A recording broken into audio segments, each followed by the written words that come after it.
Vorrei che fosse chiaro che le donne devono lavorare e devono lavorare non per sopperire la mancanza di manodopera, che è un fenomeno che travolge il Paese e la nostra regione, come recentemente affermato dalla Presidente del Consiglio Giorgia Meloni.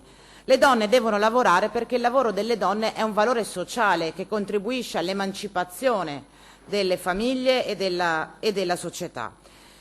I dati dell'occupazione femminile in Veneto, non so se è chiaro, sono drammatici. E vede, Assessore Donazzan, se lei non facesse questo mestiere dal 2005, le sue considerazioni sembrerebbero più credibili. In realtà dal 2008 in poi i dati sull'occupazione femminile in questa regione sono peggiorati e chi ha avuto per 20 anni la responsabilità di governare le politiche del lavoro regionali deve assumersi questa responsabilità e possibilmente anche proporre azioni che vadano in controtendenza rispetto ai dati che noi vediamo tutti i giorni.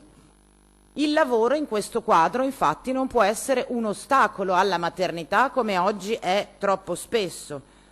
La proposta aberrante di pensare di incentivare la maternità attraverso sconti fiscali, come se fare figli fosse paragonabile a una riqualificazione energetica, è un principio che noi rigettiamo fin dall'inizio.